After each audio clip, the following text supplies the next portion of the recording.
होलिका दहन की संपूर्ण कथा, बुराई पर अच्छाई की विजय।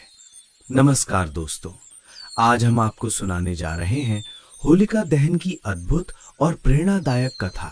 एक ऐसी कहानी जो हमें सिखाती है कि सत्य, भक्ति और विश्वास की शक्ति सबसे बड़ी होती है। ये कथा जुड़ी है असुर राजा हिरण्यकश्यप से, उसके पुत्र प्रहलाद से और उसकी बहन होलिका से। तो आइए शुरू करते हैं ये पवित्र और रोमांचक कहानी। बहुत प्राचीन समय की बात है, जब धरती पर असुरों का अत्याचार बढ़ चुका था। उन्हीं असुरों में एक अत्यंत शक्तिशाली और क्रूर राजा था, हिरण्यकश्यप। वो शक्ति का पुजारी था, परंतु धर्म और करुणा से उसका कोई संबंध नहीं था। उसका एक ही लक्ष्य था, पूरे संसार पर अपना अधिकार जमाना और स्वयं को भगवान घोषित करना। हिरण्यकश्यप का भाई हिरण्याक्ष पहले ही भगवान विष्णु द्वारा मारा जा चुका था, इसलिए उसके मन में भगवान विष्णु के प्रति गहरी घृणा और बदले की आग जल रही थी। उसने संकल्प लिया कि वो इतना शक्तिशाली बनेगा कि स्वयं देवता भी उससे भय खाएं। इसी उद्देश्य से वो घोर तपस्या करने जंगल चला गया। वर्षों तक उसने कठिन तप किया। उसकी तपस्या इतनी प्रचंड थी कि तीनों लोकों में हलचल मच गई। अंततः ब्रह्मा जी उसके सामने प्रकट हुए और वरदान मांगने को कहा।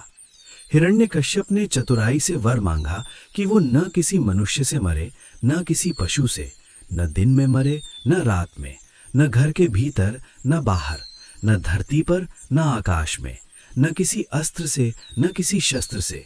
ब्रह्मा जी ने उसे वरदान दे दिया।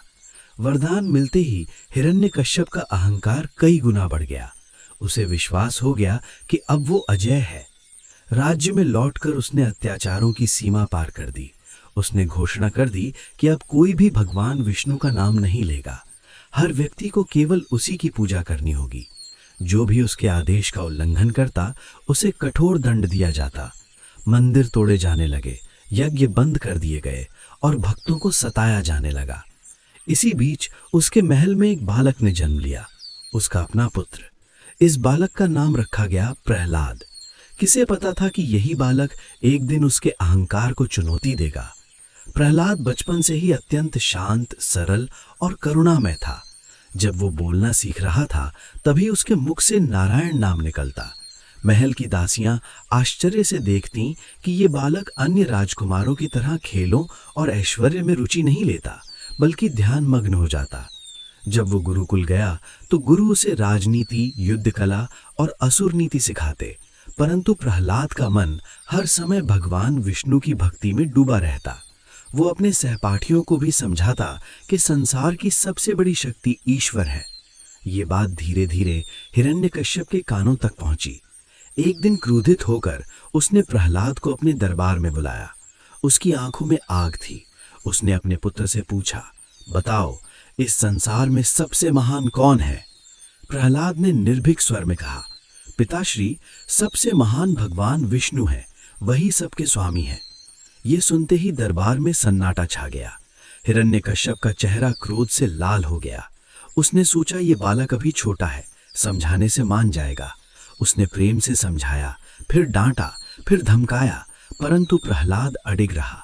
उसके चेहरे पर भय का कोई चिन्ह नहीं था। अब ये हिरण्यकश्यप के लिए व्यक्तिगत अपमान बन चुका था। उसने निश्चय किया कि यदि पुत्र उसकी बात नहीं मानता तो उसे जीवित रहने का अधिकार नहीं।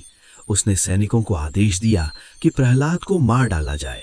सबसे पहले उसे ऊंचे पर्वत की चोटी पर ले जाकर नीचे फेंक दिया गया, परंतु जैसे ही वो गिरा, ऐसा लगा मानो अदृश्य हाथों ने उसे थाम लिया हो। वो सुरक्षित भूमि पर खड़ा था और उसके होठों पर वही नाम था, नारायण। फिर उसे विषैले सर्पों से भरे गड्ढे में डाला गया। सर्पों ने उसे डसने की कोशिश की, परंतु वे शांत हो गए और उसके पैरों में लिपटकर मानो उसकी पूजा करने लगे। सैनिक भयभीत हो उठे। हिरण्यकश्यप ने हाथियों से उसे कुचलवाने का प्रयास किया। विशाल हाथी उसकी ओर बढ़े, परंतु जैसे ही वे पास पहुंचे, शांत होकर झुक गए। ऐसा प्रतीत होता था मानो समस्त प्रकृति उस बालक की रक्षा कर रही हो। हर असफल प्रयास के बाद हिरण्यकश्यप का क्रोध और बढ़ता गया। अंततः उसे अपनी बहन की याद आई, होलिका। होलिका को वरदान प्राप्त था कि वो अग्नि में नहीं जलेगी। उसने योजना बनाई कि होलिका प्रहलाद को गोद में लेकर अग्नि में बैठेगी और प्रहलाद जल जाएगा। राज्य में एक विशाल चिता तैयार की गई, लकड़ियों का ढेर लगाया गया। लोग भय और उत्सुकता से ये दृश्य देखने आए। होलिका विशेष अग्निरोधक वस्त्र पहनकर प्रहलाद को गोद में लेकर चिता पर बैठ गई। आग जलाई गई, लपटें आसमान छूने लगीं। सभी को विश्वास था कि अब प्रहलाद का अंत निश्चित है, परंतु प्रहलाद शांत बैठा था। उसकी आंखें बंद थीं और वो ईश्वर का स्मरण कर रहा था। अचानक हवा का एक तेज झोंका आया। होलिका का अग्निरोधक वस्त्र उड़कर प्रहलाद के ऊपर आ गया। अग्नि की लपटें प्रचंड हुईं। कुछ ही समय में होलिका जलकर राख हो गई और प्रहलाद सुरक्षित बाहर आ गया। जनता स्तब्ध रह गई। ये स्पष्ट हो चुका था कि सच्ची भक्ति के आगे कोई वरदान, कोई शक्ति नहीं टिक सकती। हिरण्यकश्यप का अहंकार टूटने लगा, परंतु उसका क्रोध शांत नहीं हुआ। उसने स्वयं प्रहलाद को मारने का निश्चय किया। वो तलवार लेकर खंभे के पास खड़ा हुआ और प्रहलाद से पूछा, तुम कहते हो तुम्हारा विष्णु हर जगह है, क्या वो इस खंभे में भी है? प्रहलाद ने शांत स्वर में कहा, हाँ, भगवान हर जगह है। क्रोध में हिरण्यकश्यप ने खंभे पर प्रहार किया। तभी खंभे से भयंकर गर्जना हुई। खंभा फट गया और वहां से भगवान विष्णु ने नरसिंह रूप में अवतार लिया। ये रूप न पूर्ण मनुष्य था, न पूर्ण पशु। संध्या का समय था, न दिन न रात। उन्होंने हिरण्यकश्यप को महल की चौखट पर पकड़ा, न अंदर न बाहर। उसे अपनी जांघों पर रखा, न धरती पर न आकाश में, और अपने नखों से उसका वध किया, न अस्त्र न शस्त्र। इस प्रकार ब्रह्मा के वरदान की हर शर्त पूर्ण हुई और बुराई का अंत हुआ। प्रहलाद की भक्ति की विजय हुई। इसी घटना की स्मृति में हर वर्ष फाल्गुन पूर्णिमा की रात को होलिका दहन किया जाता है। लोग लकड़ियां जलाते हैं, परिक्रमा करते हैं और प्रार्थना करते हैं कि उनके जीवन की बुराइयां भी उसी अग्नि में जलकर राख हो जाएं। अगले दिन रंगों की होली खेली जाती है, जो प्रेम, आनंद और नई शुरुआत का प्रतीक है।